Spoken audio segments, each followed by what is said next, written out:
कई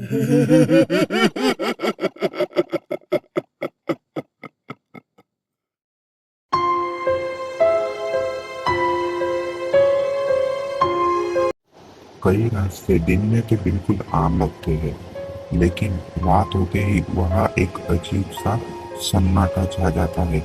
ऐसे रास्तों पर सफर करना अक्सर खतरे से खाली नहीं होता। ऐसे रास्तों से गुजरना मतलब अपनी मौत को दावत देना। ठीक ऐसी ही एक खौफनाक घटना रोहन के साथ हुई। रात के करीब 1:30 हुए थे। कोकण का सुनसान इलाका, जहाँ रास्ते दिन में भी पूरे नहीं दिखते और रात में खत्म ही नहीं होते। रोहन अपनी बाइक पर अकेला था। वह शहर से अपने गांव जा रहा था। उसे लगा कि कोई उसके पीछे चल रहा है। उसने अपनी बाइक रोकी और बाइक के शीशे में देखा तो पीछे कोई भी नहीं था।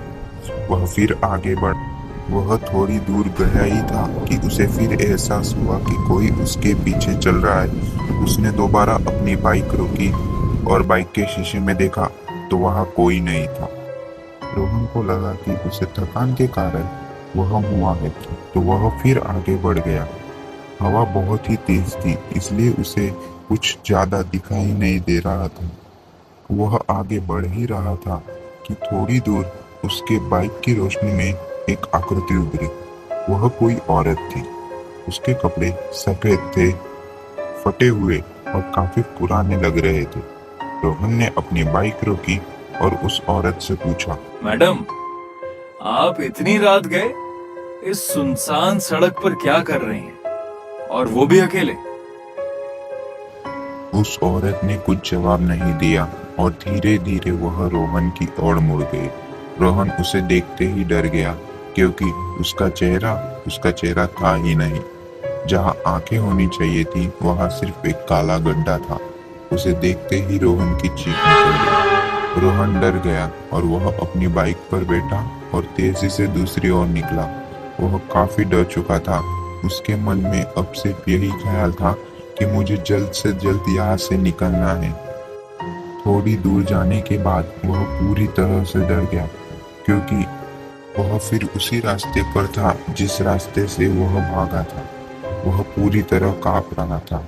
वह अपने आप से बोला, अरे ये क्या!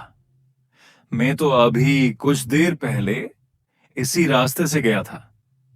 मैं फिर वापस उसी जगह कैसे आ गया?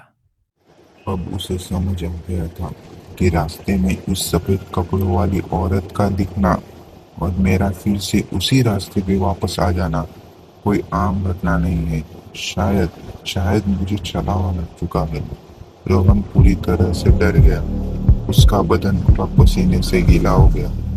उसे समझ नहीं आ रहा था कि वह इससे कैसे निकले, कि तभी वही सफेद कपड़ों वाली औरत उसके पीछे आती है और एक बूढ़ी औरत में बदल जाती है, जो काफी भयानक लग रही थी। उसने रोहन को देखा और पीछे से आवाज लगाई, रोहन, बेटा क्या हुआ?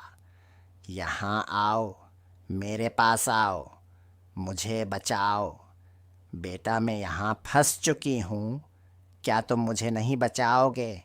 मुझे बचाओ, मुझे यह से निकालो, मुझे अपने साथ ले चलो। रोहन वही जम गया, क्योंकि यह आवाज उसके दादी की थी, जो 10 साल पहले ही गुजर चुकी थी।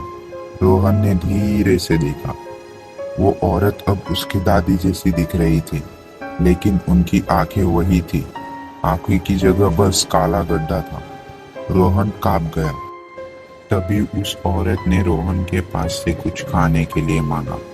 रोहन ने अपने जेब में हाथ डाला और सफर के लिए साथ लाया हुआ स्नैक्स का पैकेट निकाला।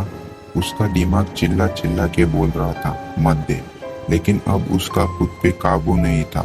तभी वह बूढ़ी औरत अपने असली रूप में आ जाती है। वह बहुत ही भयानक और डरावनी लगने लगती है। वह छला हुआ था, जो ऐसे ही रात में सफर करने वाले लोगों का रास्ता भटकाती है, उन्हें भ्रम जाल में फंसा देती है। अब वह रोहन के सामने थी।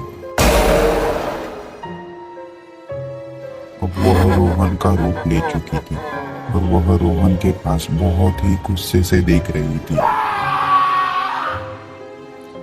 अगली सुबह रोहन उसी रास्ते पे अपनी बाइक के पास खड़ा मिलता है।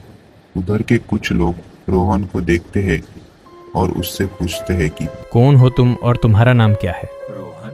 क्या तुम यह से रात में सफर कर रहे थे? हाँ। क्या तुम्हें पता नहीं कि यहाँ रात को छलावा का खतरा रहता है? इस जगह से दिन में भी जाने से लोग डरते हैं। क्या बात करते हो, मुझे तो ये ऐसा कुछ नहीं दिखा, बल्कि मैं तो पूरी रात ये रुका था। पूरी रात मतलब तुम इस जगह पूरी रात क्यों रुके? बस कुछ नहीं, काफी समय से सफर कर रहा था तो थक गया था। ठीक है। रोहन का बर्ताव उन लोगों को अलग लगा।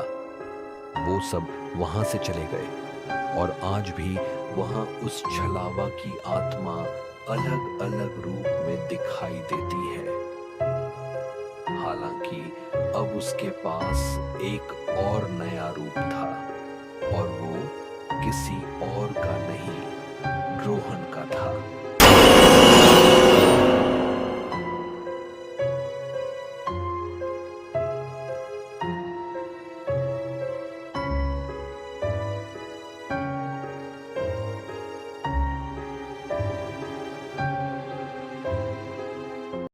ऐसी ही डरावनी और मजेदार कहानियां देखने के लिए हमारे चैनल को सब्सक्राइब करें।